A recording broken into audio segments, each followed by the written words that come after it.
buddy. Hi, guys. Well, from beautiful Salt Lake City, Utah. It's Thank God I'm Atheist. The podcast. I'm Frank Feldman. And I'm Dan Beecher. And coming up on today's show, we've got something on our mind, and we're gonna we've got a big ask, and we're gonna ask. We got a call to action. We got a bee in our bonnet, baby. That is what it is. So that's going to be coming up on the second half of the show. Do you feel like an activist? Because it's time to get active, baby. That's where we're coming from. Dan, I have a hard time getting off the couch these days. So right. But anyway, we've got a message and something that's on our minds, and we're not afraid to use it. But first, before we even get to the news portion of the show, there's something, of course, that happened after we recorded the show last week. Even though the show came out after Ruth Bader Ginsburg's passing was announced. So it's been over a week. And I mean, for us, as we're recording, it hasn't been a week yet. And so, but for you, guys, it's been over a week. And it's been I don't know about you guys, but it's been a hard week for me. And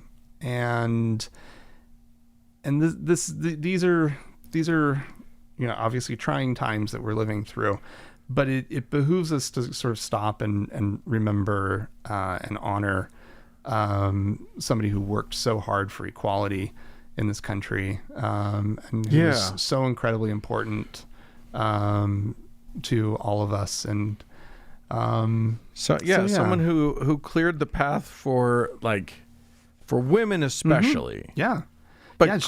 But for gay people and for LGBT people of all stripes, and she literally just was what America was supposed to be about, which was justice for everybody, equality for all, and she helped shape our country in a good way. And now she's helping to ruin it by dying. So great. Thanks a heap. Dan. I'm sorry. I'm going through the stages of grief, Frank. I'm going through the stages. I'm at anger. Currently, I'm mad. I'm at deal making. So okay. We're in different places. Anyway, of course, I mean, it's old news at this point, but we had to acknowledge it and also just say, hey, everybody, these are trying times, right? For so many of us. This year has just been one blow after another of various different kinds and of different magnitudes. And this wasn't what my psyche needed. So if you're having a rough time out there, find someone to talk to, find someone to hold, find someone to give you therapy, find the Secular Therapy Project. Go to them. Go to seculartherapyproject.org and they can hook you up with a therapist who won't say Jesus to you. That's a really good thing. Well, Dan. Oh, we got to get this show going. Do a show. God damn it, we need to do a show. So, Utah doesn't usually make national news, right? And so people may not even know how bad COVID-19 has started to get here. But our ding-dong governor has just has taken the approach of, well, I trust Utahns to be responsible and blah, blah, blah. Why aren't you guys wearing masks? I'm so disappointed. You're not wearing masks. All the while not actually mandating a good goddamn thing. Right, and the exactly. Weakest and messaging you could possibly when asked, have. If you know masks work, why aren't you mandating it? Well, I trust the Utahns to do the right thing. Which they're not doing. Look around you. You just said they're not doing it. Yeah. What's the matter with you? So there's that going on. The big hot spot right now in Utah is Utah County, which is the county south of Salt Lake City. And that's where Provo, Utah is, and Orem, Utah. It's also where Brigham Young University is. And another major, at least locally major university that you've never heard of, Utah Valley University. But it's large. It's really large. It's actually technically the biggest university in the state, isn't it? I believe Utah Valley. Might be right about that. So there's a very large college student population in the area, and they are in a lot of ways doing their dang hardest to make sure that COVID gets everywhere in that county.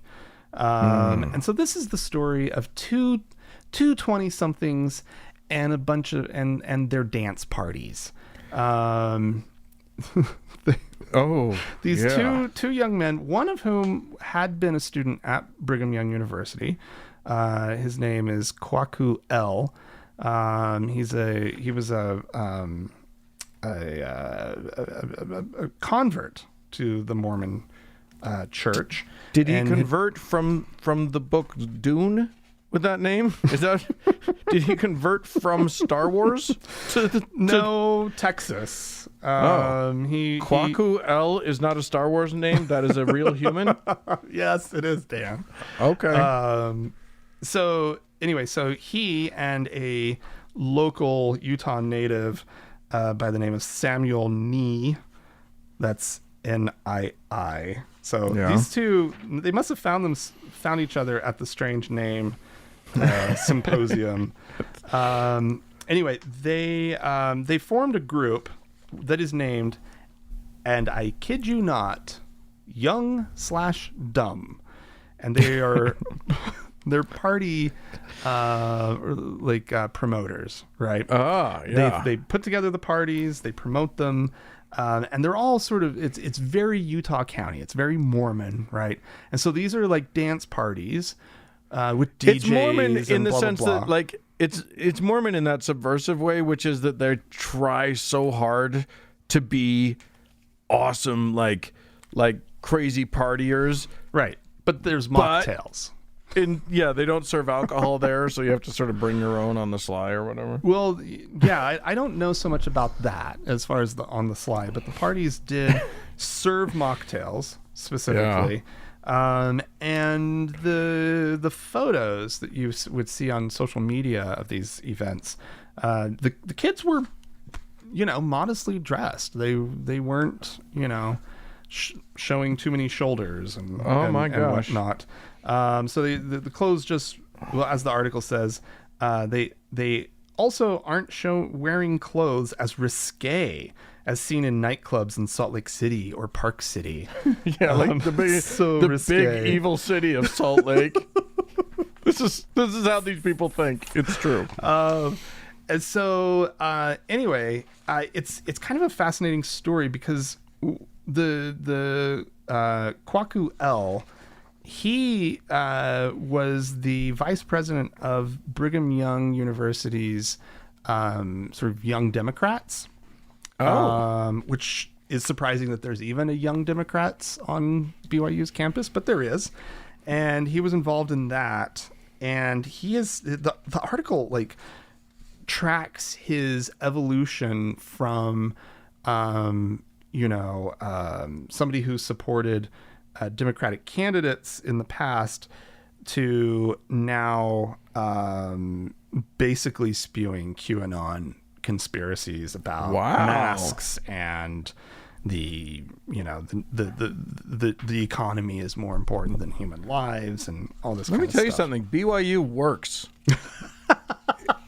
I mean, it didn't work for you, but apparently Kwaku drank that BYU Sparkle. Oh, I actually got straight down. BYU Sparkle. It's an inside joke for all you former Zoobies. Yeah. Actually, I got it wrong. Nee, the kid, the lifelong Mormon. He's actually from Idaho. Well, anyway. Okay. These were not legally sanctioned events.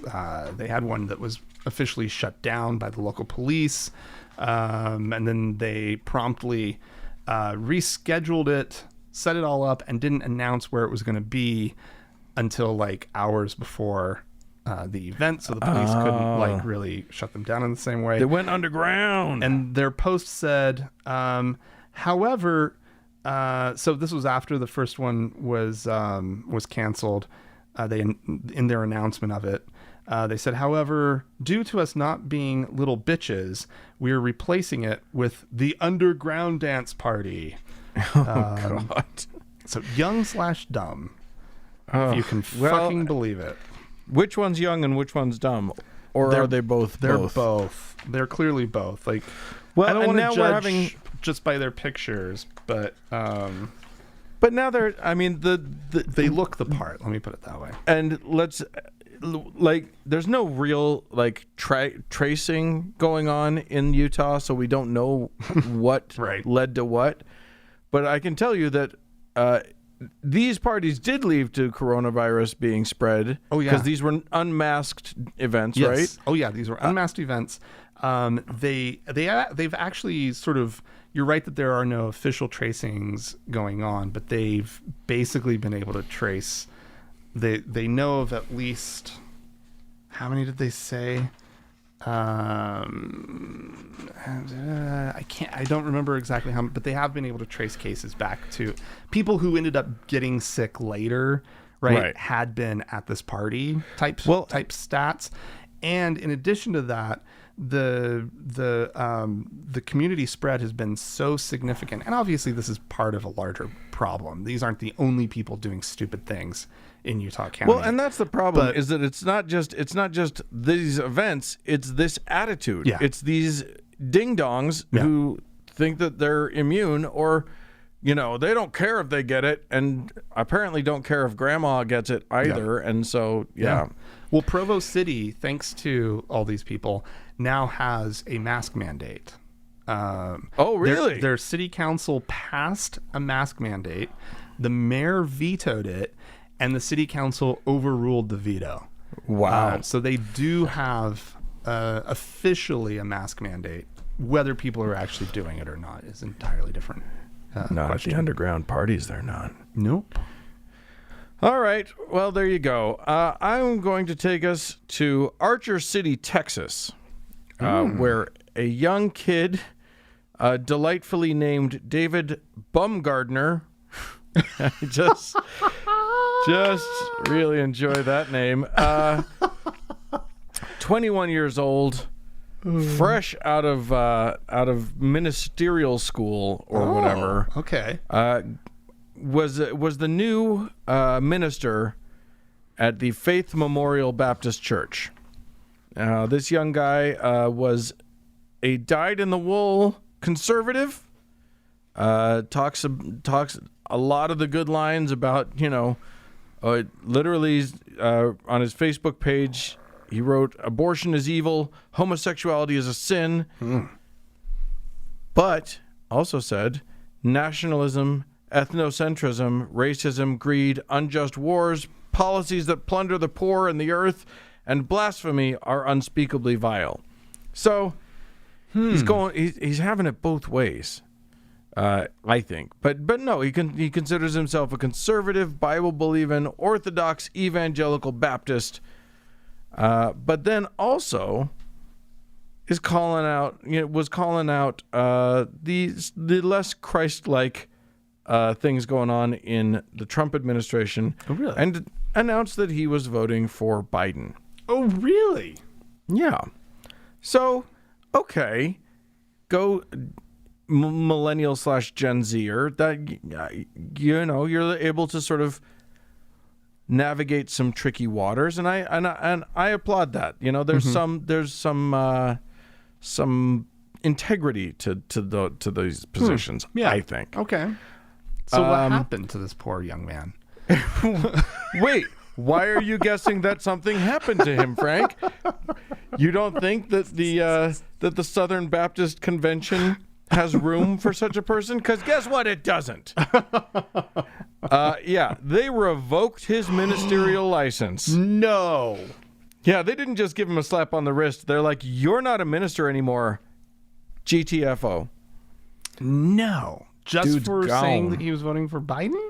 Yeah, well, so they their hedge is, no, it's not because he has different political views. It's not that. Obviously. We're not like that. We're not dicks. Right. We don't kick you out just because you have a different political view. We kick you out because you cause discord among the brothers. Oh. Wow. By having different political views. They don't say that part, but that's the unspoken part. His posts did not literally, quote, do not promote gospel unity. Well, what the fuck, you guys? That's his political views that you're objecting to. Not his you're gospel lying. views. Yeah. You're fucking liars. Oh, golly. So there you go. And the thing that's really the kicker on this is that this dude really thinks of himself as a conservative. Yeah. He hates gays the right way. You know what I mean? Yeah, he ticks a lot of the boxes. He just doesn't think that, he doesn't want the evil to go as far as complete disenfranchisement of of a group of people based on their race, for example. And maybe doesn't like fascism, which I think is like crazy. Obviously, you should like fascism. It's awesome. Yeah, he was then, like, for a while there, he had to defend his position by saying, no, it's not Marxism to want to vote for Biden. That's not how that works. Good for him. But he recognizes that. Yeah, exactly. But people were accusing him of, like, being part of a leftist takeover of the church and whatever. Oh, my God. But... So he really caused a stir. Like, he didn't just kind of cause a stir. He really fucking caused a stir. Apparently. Well, yeah, okay, kick him out. Yeah. I'm actually, the next time they want to, talk about the left and our purity tests and whatnot, somebody needs to point at this kind of thing and be like, you guys are just as bad, right? Like, this is an issue that is... it's unfortunate that I don't like purity tests, right? Like, no. I think that they're a serious problem. They're part of poo-poo. Yeah, it's part of the polarization in this country, right? Is that you have to be, you have to be my level of right exactly on all the issues, or we're not partners. Cancel. We can't talk to each other. Yeah, exactly. So they canceled this kid. Yeah, this kid got. And it's not just canceled, like he lost his job. Yeah, exactly. So that sucks. So that's canceling, right? Like, that's the ultimate of canceling, is that you didn't fit, you didn't meet the terms of this purity test. You don't get to work. We're going to attack your livelihood, right? And it's their loss because they could have had a minister named Bumgardner, and that's just... It might be the real reason, Dan. How do you let that go? They didn't... They were suspicious of the name. Listen, that's why David, he doesn't like gay people, because he's been teased his whole life. If any of our listeners can get in touch with, if you're near Archer City, tell him we welcome him with open arms into the loving TGIA family. And he can garden bums all he wants. We will treasure his name for eternity. All right, Dan. Yeah. Oman, the country. The country. Yeah. Not you're not doing a Jamaican accent and saying Oman. No. You're saying Oman, the country of Oman. What is it, on the tip of the Arabian Peninsula, right? Somewhere in that area. Nestled next to the United Arab Emirates, just to... Cause I had to look it up. I knew it was over there somewhere, right? But that's where it's near Yemen, I think. Yes, you're right, Dan. Yeah. Wow. All right. Look at you. Okay. There are some things that surprised me about this article about something that happened in Oman, or that is happening in Oman.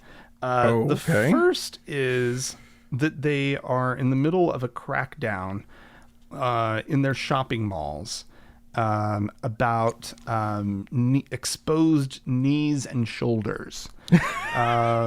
This is Those coming from the dangerous. highest levels of the government.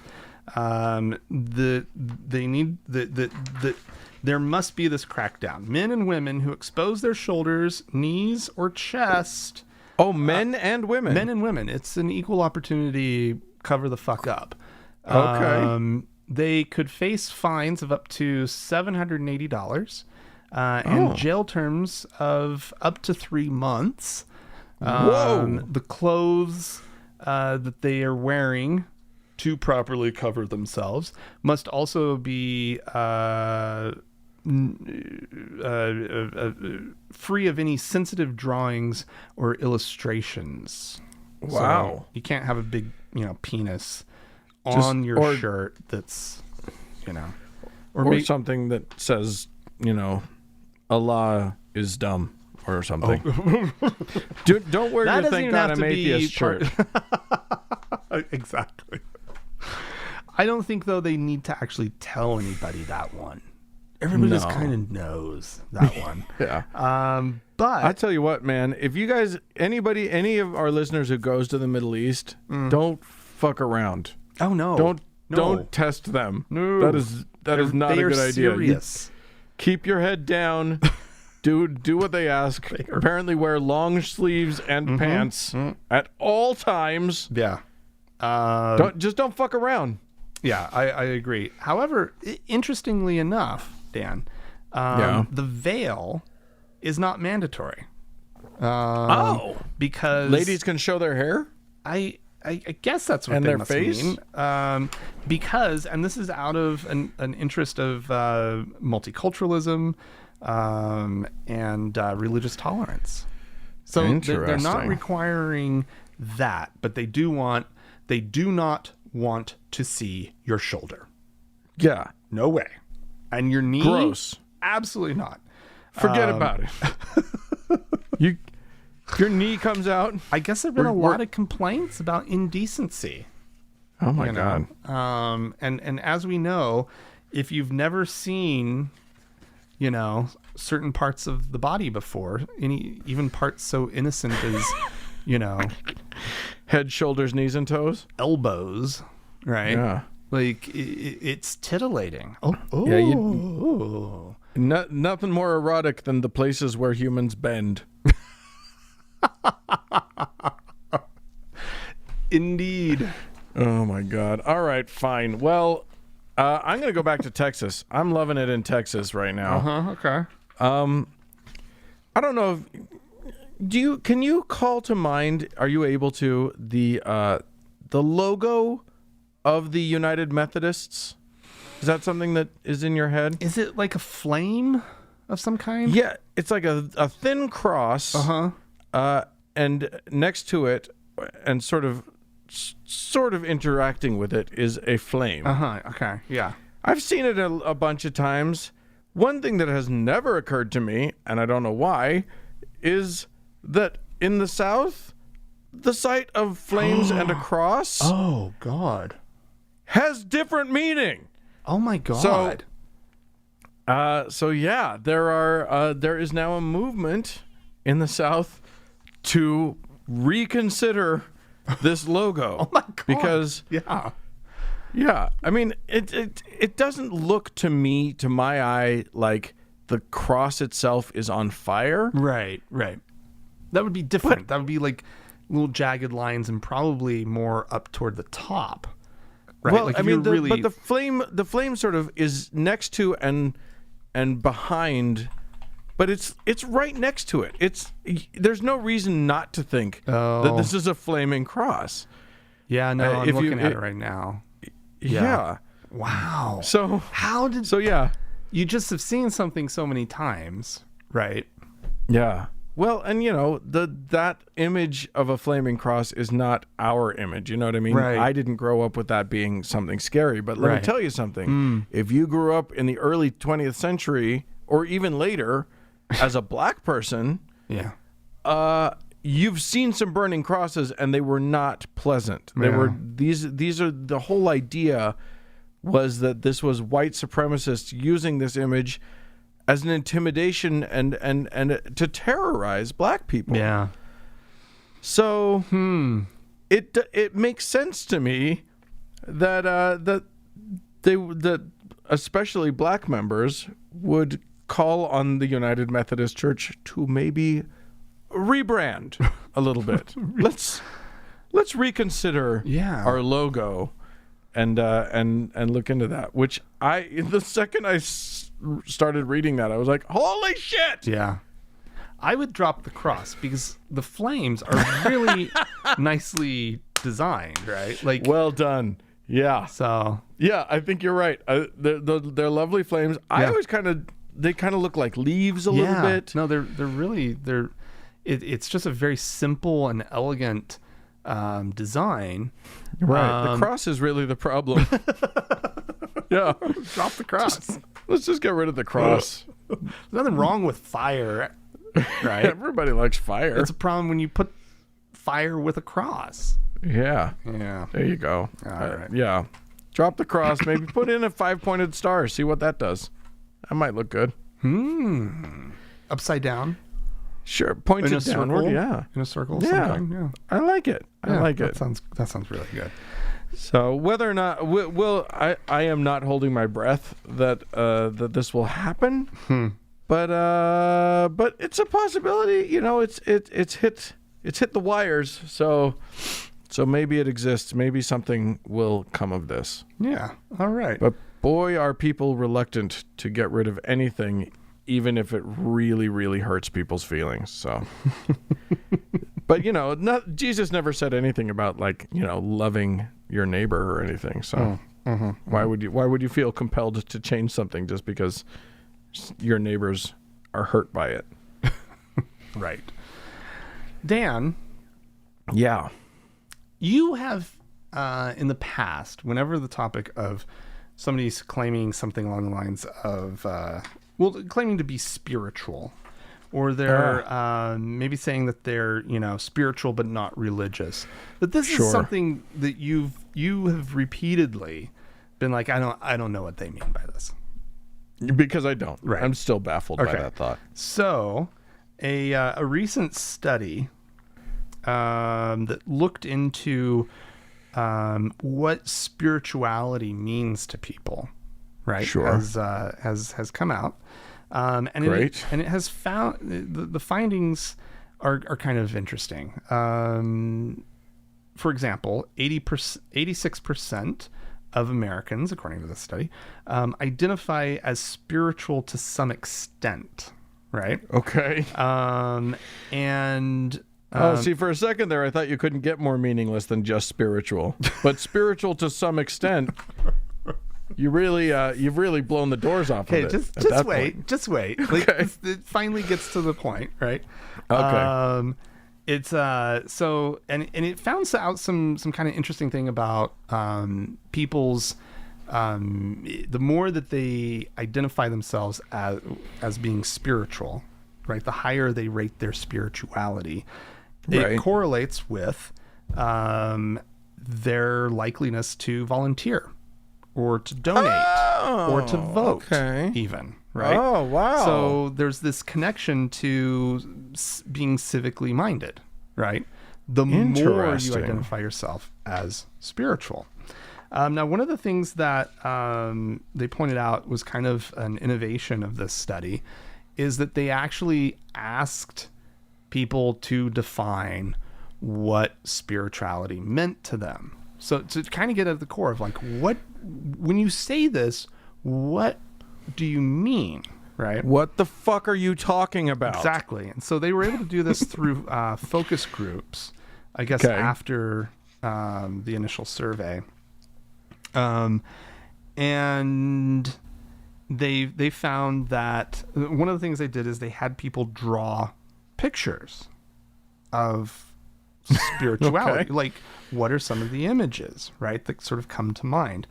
And people drew pictures of of now trees. I want to see this. Clouds. Yeah. Oh my God. As well as apparently like some peace signs, some things that would suggest love. They drew divine beings. If you draw enough of these images, does a hippie store just pop up where you are? Do crystals magically appear in your hand? Some of the words that people used to describe spiritual people, right? They were like, okay, well, what can you describe a spiritual person for us? And so the respondents chose positive things. They said, like happy and joyful, calm, centered, compassionate, caring. And what was interesting is that people were hesitant to connect their spirituality with politics in any way, shape, or form. And this was kind of a broad finding, is that people felt that politics didn't have anything to do with their spirituality and vice versa. What? Shut up. That's a lie. Their religion is something entirely different, and their religious practice is different. This is them defining themselves and their sort of connection to things that are bigger or outside of them, or connections to ideas that are inside of them. And that's why it's so hard when people have a very hard time defining this. And it's why there's just a study now that's actually going, could you please tell us what you mean by this? Because we don't we don't really know, even though 86% of Americans identify as being spiritual to some extent, even though that seems to be a little bit of a problem. But I just found it really, really interesting that this is something that people's sense of spirituality is something that they hold separate and almost have a desire to keep it unsullied by these other interests, such as political interests. And that's fascinating. And I don't know what that means, right? I don't know if...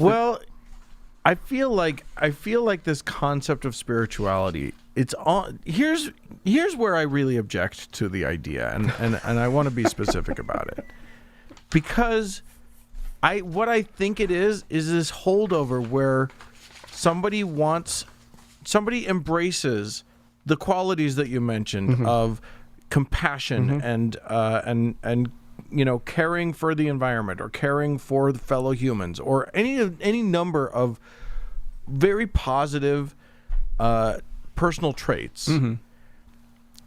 And they've been trained by our society that those belong in a box called religion. And they don't want the religion, they don't want that box, and they don't know what box to put them in. So they just call it this spirituality thing.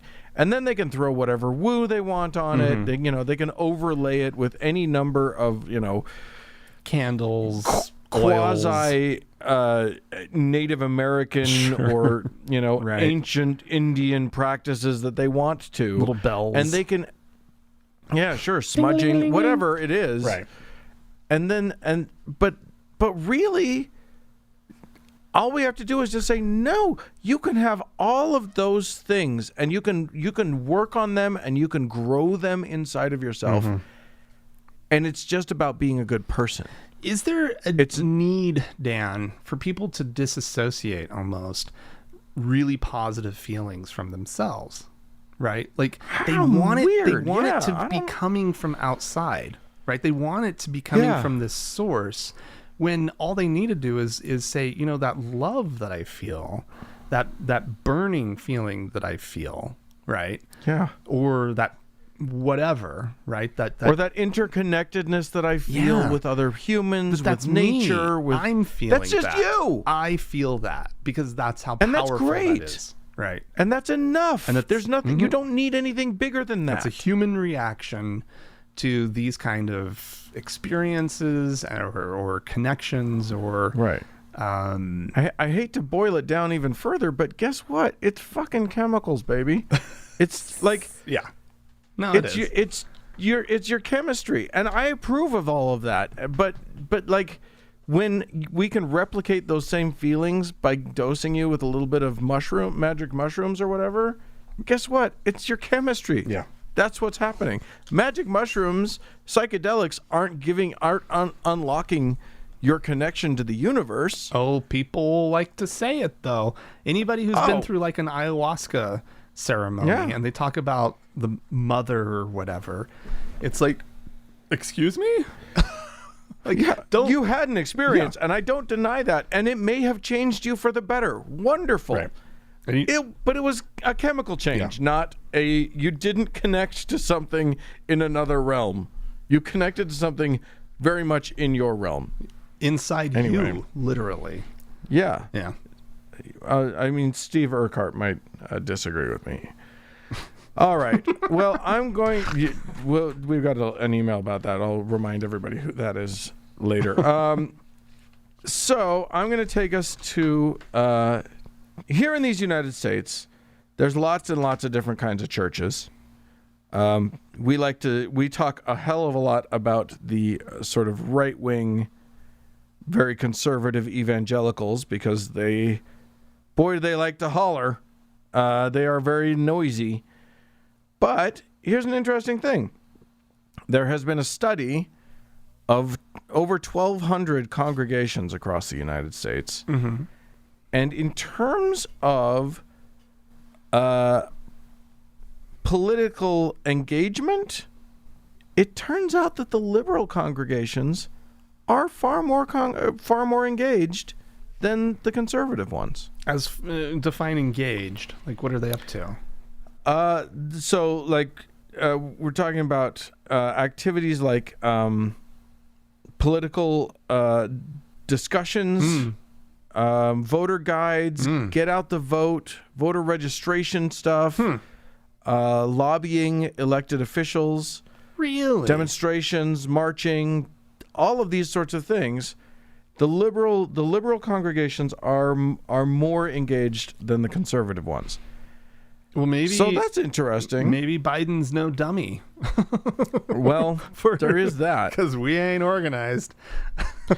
Yeah, here's the problem, though. I mean, and the article that I got this from on Religion News doesn't really go into this. Mm-hmm. But okay, they're more engaged. They're also a tiny percentage of the congregations in the country. That's probably true. Yeah, that's probably true.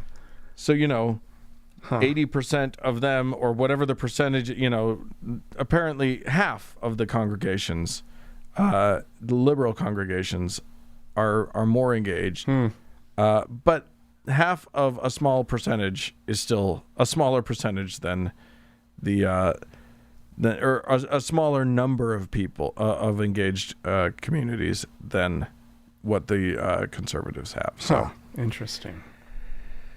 Yeah. But, it's very interesting talking about, you talk about endorsing candidates, and, President Trump was all over the fact that he got rid of the Johnson Amendment by, with an executive order. And the Johnson Amendment, for those who don't know, was the amendment to that said that that churches that were tax exempt were not allowed to endorse a candidate. Right. And Trump said, I got rid of that. Well, no, you didn't, ding dong. You don't have the authority to, but he can tell the IRS not to enforce it. Right, yeah. But in terms of percentages, he cleared the way for liberal congregations far more than conservative ones. So that's very interesting. Fascinating. Wow. Yeah. Huh. Well, that's the thing. So there you go. I still just would rather that churches not be involved in politics in these United States the way it was supposed to be. But the better solution. There you go. All right. Well, kids, if you are part of a congregation that was involved and you want to tell us about it or anything else, please feel free to write to us, podcast@thankgodimatheist.com. Or call and leave us a voicemail message. The telephone number is 424-666-8442. Stick around, guys. There's more show.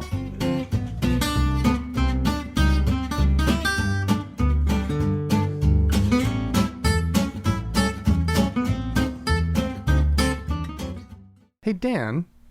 Yes? Wait, I was calling for Dan. I'm sorry, he's not here right now. The passing of Ruth Bader Ginsburg. Yeah. Obviously, her again. I know, sent shockwaves through the country. I'm shocked. And obviously, I'm not shocked. She was an old lady. We were devastated. The left was devastated. And the right wasn't so much. No.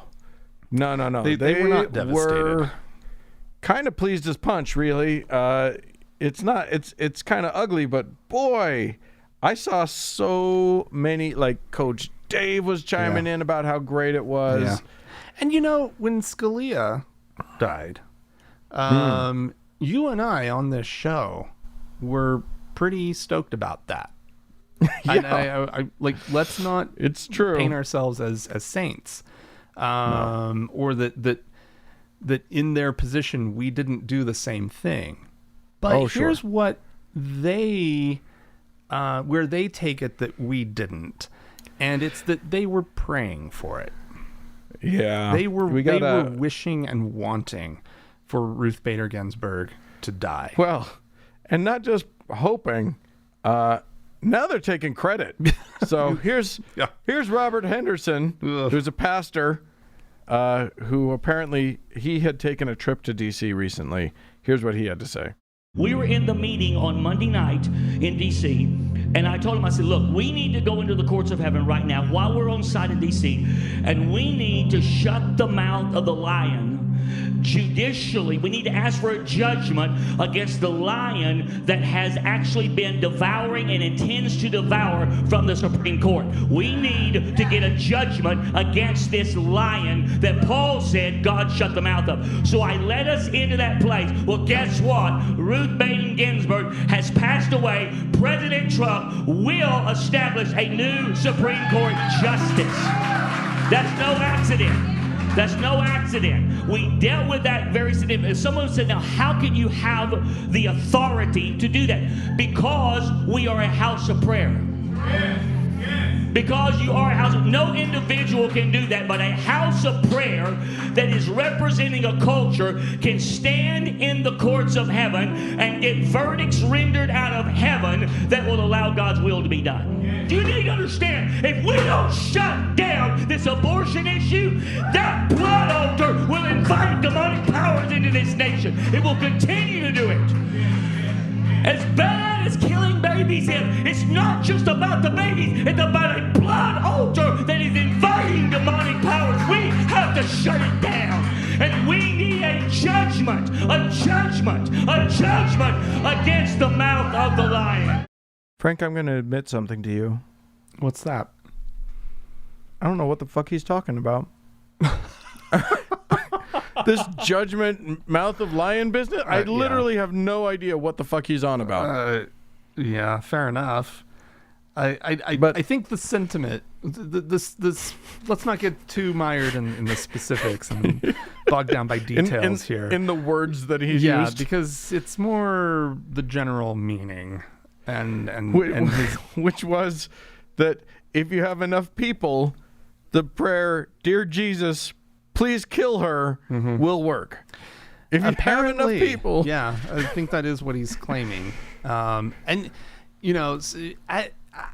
it is amazing that they've never learned the lesson that it normally doesn't work. Yeah. Right? Like, every once in a while, events just sort of happen that might confirm your little prayer. Right. Yeah. But it usually doesn't work. Yeah. And in fact, it doesn't work, obviously. But like in their minds, I don't know how they don't see that it. Like the vast majority of the times, there's no intervention. Yeah. Yeah. Yeah. It's but this was luck, dude. This was timing.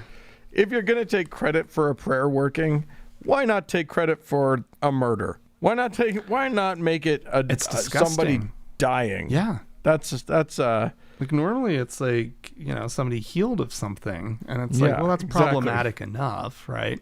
But like, but the death of someone, the death of Right. Oh my God. And all those women in that congregation yelling amen, not realizing that, like, the woman who just died was the one who cleared the path for you to, own a house without a man co-signing, or get a credit card without a man co-signing, or get a job. Yeah. That's, go to college.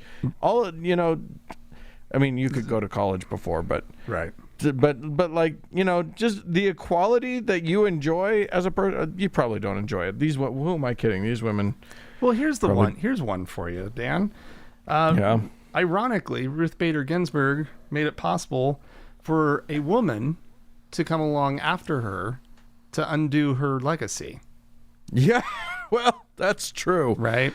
Way to go, Ruth. No. You should have thought it through. Like, how does that end up working out? Right? Here's this accomplished, or this woman who is in position at this point to be her replacement, most likely, right? Yeah. And you're talking about what's her name? Drawing a blank on Coney her name. Yeah, something. that one. Amy something. Amy Coney Barrett. That's what it was. There we go. Like before when Ruth Bader Ginsburg was like trying just to get a job out of law school, right, and be taken seriously as a lawyer. Yeah, like it was like nigh unto impossible. Yeah, nobody would hire a woman lawyer. So yeah, there's that. I hope professional women don't miss that point. Even the conservative ones. But. Well, we had some folks write into us. Someone delightfully calling themselves Jam Nasty. Nice. And I have to. You'll understand why I'm telling you this when I read the email itself. But I should point out to you that this email comes in multiple font sizes, with very creative capitalization throughout. Oh, so okay, just imagine that. Okay. As I read Jam Nasty's email, in response to your story on Steve Urquhart. Now, I will remind our listeners that Steve Urquhart was the conservative Utah politician who then went on to do an ayahuasca ceremony, and it blew his mind, man. And then now he's decided to start a psychedelics-based religion here in Utah. Right. So in response to that, Jam Nasty says, I have been an open and quite vocal advocate of psychedelics for years now. I can't tell you how many times I have said that I think a requirement for any elected seat, a seat of government, should be a psychedelic experience. And I'm not talking about, I'll just have one sip of your mushroom tea, thank you. Oh, no. I'm talking heroic dose, ego death causing experience. That's the whole thing? Well, they do go on. On a side note, when Grace Slick of Jefferson Airplane was invited into the White House in 1970, she allegedly brought LSD with her in hopes of having the opportunity to dose Tricky Dick Nixon. I often wonder what might have happened differently if she was successful. Well, I think you're putting a lot of faith into some crazy psychedelics, but who knows? Yeah, who wins, Nixon or psychedelics? Right? Yeah, exactly. Something tells me Nixon wins in that one, but it worked for Steve Urquhart, so who can even say? Professor Mark wrote into us, "Hey, Frank and Dan. The best use for a failed church I've experienced was the conversion of a holy place to a hoppy place. Yeah. While attending the American Atheist Convention in Cincinnati and unexpectedly questioning my atheism, I stumbled into what looked like St. Paul's Evangelical German Protestant Church. But praise be, it turned out to be Taft's Ale House. Now, I'm just fucking with you. I totally knew it was a brewery, and that I totally made it my mission to check out. The building is beautiful and still looks all churchy, just with the even more beautiful addition of beer stuff. Don't take my word for it. I've attached a couple pics. Anyway. Nice. Well done, Professor Mark. I actually met Professor Mark at that event, so that was nice. Cool. We have a voicemail, do we not? We do indeed. Yeah, this is a listener who's responding, Dan, to our show from last week. And he has some things to say about why maybe atheists aren't taken too seriously as a group politically. Hey, Frank and Dan. This is Nick out in PA. Just listened to the most recent episode of Thank God I'm Atheist. And, I wanted to comment on why we don't get pandered to as the nuns as often. I think it also has to do with the fact that there's no place for us to really wiggle around. If it was two middle-of-the-road candidates and they're basically the same, it'd be a lot easier to throw our weight behind one over the other and say, well, look, we're important. You can look at the numbers. But as things have become more politicized and more polarized, it makes it a lot harder when it comes to, people's rights, whether it's Black Lives Matter or women's rights, gay rights.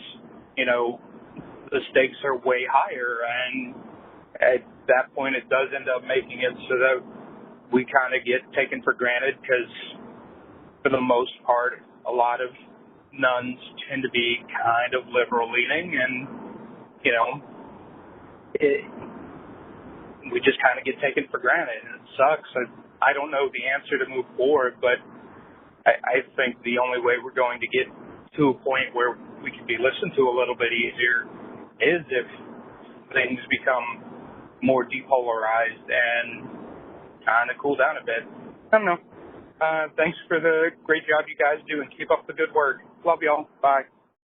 Thanks, Nick. Well, yeah, you got a good point there in that, if you're talking about me as a secular voter, it would take a lot for you to convince me not to vote against Trump, meaning for Biden so that we unseat Trump. Yeah. It would take it would be unfathomable the amount of dipshittery that Biden would have to pull for me to think, Trump's the better choice. So yes, take me for granted, stupid Biden. I don't even like Biden. I'm personally, I have nothing against the guy, but as a candidate, not my guy. But the amount of stuff that would have to happen before I would not vote for Biden just to get Trump out of there. Right, exactly. So yeah, I mean, especially right now, I get it. I get why we're irrelevant as a group because we've allowed ourselves, up to this point, there's never been anything, organized anything really. I mean, aside from a few, groups that do great work, right? It's never coalesced into any kind of political movement or with any kind of cohesive message or anything like that. We'll talk about that a little later in the show, too. I have one more email from Max in Mississippi. This is also about politics, because what isn't about politics in this moment in our history? Max says, last week you asked why Joe Biden and the Democrats are not engaging non-religious voters. Before atheists can become an important voting bloc, one worth courting, they need to have a common political agenda and a public image that makes them both dependable allies to politicians and non-threatening to other members of their coalition. These are separate problems, but they are inextricably linked. As you suggested last week, a basic plank of common political agenda would be an insistence that the government protect non-religious people against harassment and discrimination in our public institutions. I worry, however, that this leads to a situation in which we are constantly fighting ugly skirmishes against people who encroach on the boundary between church and state. Put simply, we are constantly reacting to their transgressions. I think we need to alter the terms of the debate. We need something bigger, something that can pull people into our movement. That might be a new vision for our society. We might champion the views of humanity like those offered in the Humanist Manifesto or by Carl Sagan in The Pale Blue Dot. Or we might advance the ideals of the Enlightenment and link those back to the nation's founders. atheists or secularists who engage in public life might even offer themselves as champions of evidence, reason, and truth. The larger point is that we need something aspirational, not simply defensive or reactionary. That's a really good point. I really like that. Yeah, it's an excellent point. Real good. Well, do we have some folks to thank this week? Dan, we do. What? We really, really do. We have we have 3 new patrons. These are people. Can you go a little higher? Nope, that's we hit the ceiling there. Well, it's higher than I can go. These people went to our website, thankgodimatheist.com, and clicked on the support tab, and followed it over to Patreon. And they are Barbara, who is a new deacon. Woo! Michael, who's a new teacher. Woo woo! And Max, who's a new patriarch. Oh, there's been a run on patriarchy.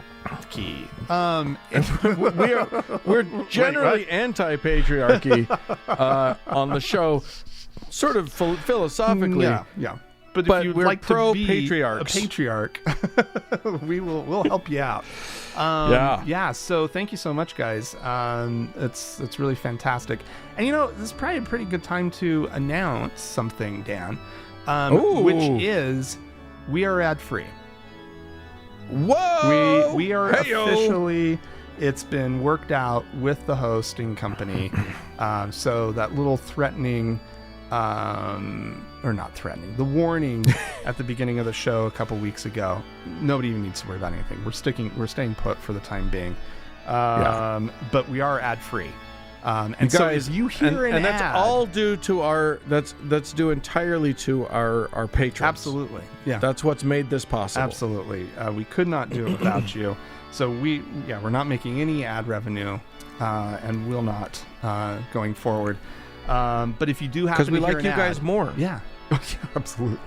But if you do happen to hear an ad, please let us know. Like shoot us an email, podcast because that's not supposed to happen. And we will get to the bottom of it. But that's such great news, and it's amazing. And Dan, you're absolutely right. Like, it's so meaningful that so many of you have come out to support the show, it's amazing. And and if you want to keep us that way, we need more. We need everyone who can. If it's something that you feel like you can do and something that you want to do, please do step forward and become a patron of the show. Just go to thankgodimatheist.com and you can find the Support Us tab. And that's what will keep us going and sustain us so that we don't have to ever have ads again. Absolutely. And of course, Dan, as always, we do have our top donor to thank. Whoa! Our Lord and Savior, Davis! Woo! Davis! All right, you guys are amazing. Let's continue onward.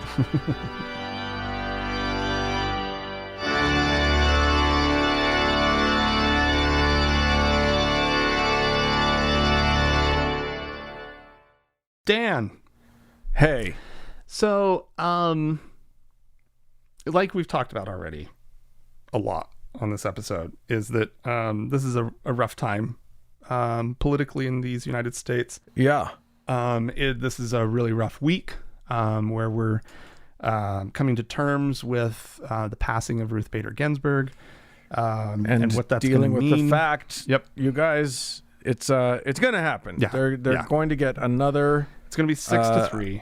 Another like crazy. Yeah. The court is out of balance. Like conservative justice in someone who was already out of balance, but who all they care about is their Jesus and they don't care about the law. It's going to be ugly. Yeah. It's going to be a bad choice, a non-good, someone who doesn't care about jurisprudence at all. Yeah. And it's going to be another Kavanaugh. Like it's a Gorsuch who obviously is problematic on a lot of levels, but who's turned out to not be exactly what we thought he was going to be. We're not going to get another one of those. There's not going to be a sneaky, actually maybe a decent jurist, just one that doesn't agree with us. It's going to be just a terrible jurist, unqualified, and who has a religious agenda. and that's who we're getting. Correct. So brace yourselves. Yeah. Come to terms with it. It's happening. Yeah. But here's the deal, and this is something that that I think that happens a lot in life in general, which is when things get bad and when things are down, there's an opportunity, right? Yeah. And we just have to see what that opportunity is. And I think the opportunity is going to be to coalesce around some kind of political message. We've talked about the fact ad nauseum that the atheists in general are not organized, right? And I don't want some national organization coming along, and it wouldn't work, right? Like, we're not that kind of movement. Nobody can step forward and say we now speak for all the atheists, right? Exactly, because we're not a monolith, right? We all came to our atheism by different paths, and quite frankly, it means something probably different to all of us, right? To not believe in God, but there are similar either experiences or needs, probably more likely than anything,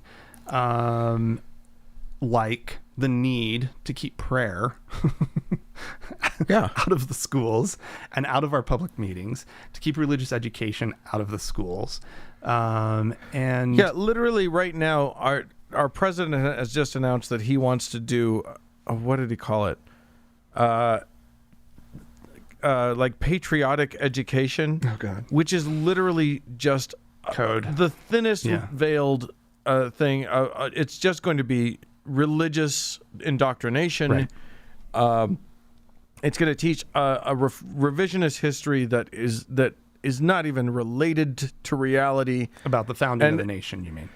About how our nation was founded. It's going to ignore people of color entirely. It's going to be just the story of valiant white people creating, with the help of Lord God Almighty and Jesus Christ himself, writing a constitution, that was crafted by God. Mm-hmm. It's going to be nonsense, and we need to fight it. Yeah, and that doesn't mean just talking about it. Yeah, and so Dan, I mean, that is what we do. We do talk about it. And I have seen this show as sort of the thing that I do, right? To be engaged and to be involved and to do our it is our bit, activism, right? This is our activism. But in the wake of something like this, I was kind of thinking, and it's kind of been a theme on the show actually for a couple weeks, maybe a few weeks. Little things have sort of popped up of like, well, what do we do, right? How do we organize, right? And I think that like what we really need to do is I want to start encouraging atheists out there within, our listenership, and beyond, to really start considering doing what the evangelicals did so effectively starting decades ago, which was, if you got a kid in school, get on the PTA, right? Yeah. If you have experience with the PTA, why not run for the school board, right? Yep. After or maybe you've already done that, run for city council, right? Like, and just that's how they affected their political change. Was they started small, and it's slow and it takes a long time, but you're making change in your immediate community, right? You're looking out for, if you're on the school board, you're looking out for issues like prayer in school, right? Yeah. And you start small and you build and you build. And so I would like us, Dan, to basically make an offer to the atheist community at large, which is, if you've had this experience, if you've done this, right? If you've been politically involved, and you maybe let's take the example of being on a school board, right? You've been on a school board, you had to run for it, you had to be on it, you had to make your connections, right? And maybe there's somebody out there who's thought about it, but that's a little intimidated by it. And we would doesn't know the process, doesn't understand how it works, all that sort of thing. Exactly. And so what I want to offer to everyone, right, is that we will help make these connections, right? If you've had this experience and you'd like to help somebody else, let us know. Just email us. Right into us. podcast@thankgodimatheist.com. Tell us how you would want to be available, right? And then if you're looking to do it, email us and we're going to connect you, right? And this is our first step. Like we have some other ideas. We'd like the website to maybe have some resources on it. But so if you have resources that you think are useful, send them in to us. Exactly. If you have anything that you think would be useful to someone from our group who wants to take the step of running for office, or who wants to be more politically engaged, who wants to start some activism, who wants to start an organization, who wants to run a campaign, any of these things, here's the thing. We need it's beyond just who we vote for now. Yeah. It needs to be you. Yeah. If you're in a job that you don't love, run for office. Why not?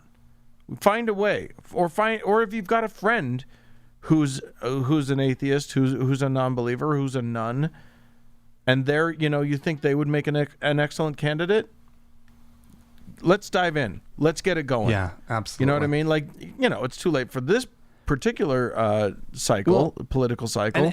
But that's when you start. Right. You don't start the year of. Right. You start years before. And we need to be planting these seeds all over the country. Absolutely. And this is regardless of who gets into the White House. Right? Like this is not, we're just all upset, right? Well, we are upset because Trump's president, and we are upset because Ruth Bader Ginsburg passed away.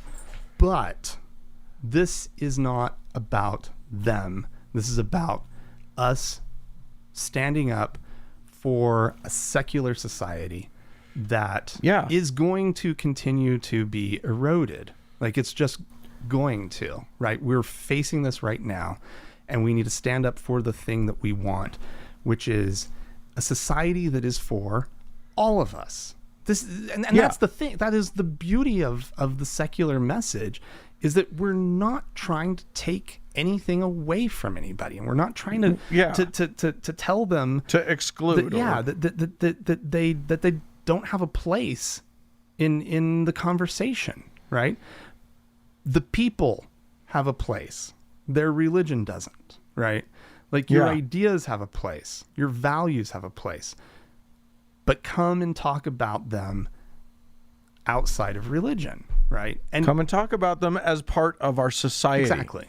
As of our pluralistic, open, secular society. Exactly. Right.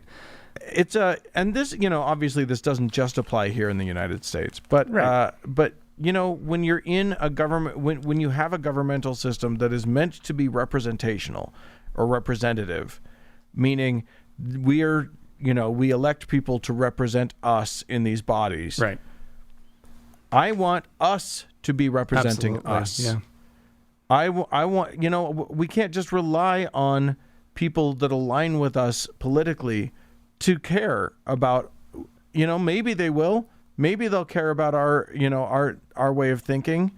But, it's like that emailer said, we want a secular society. We want to rally around a positive message of secularism and of inclusiveness. And we can find the way to do that.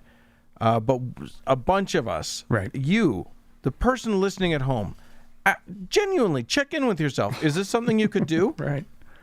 Honestly, sit down and ask yourself, I'm staying at home because of COVID and my kids are in school. Could I run for school board? Right. Could I, at least join the PTA and be part of the conversation? Right. The more we can be part of the conversation, the louder each of our voices becomes. Yep. Absolutely. So That's what we're encouraging. We want to hear your stories about it. We want to hear your ideas about it. Write into us, podcast@thankgodimatheist.com. You can call and leave us a voicemail message. The telephone number is 424-666-8442. Yep. Go to the Facebook page, facebook.com/TGIAtheist. Click the like button. Engage us there. And while you're there, search for the TGIA Members Only Lounge and request to join. It is a closed group, but we will let you in. Also find us on Twitter @TGIAtheist.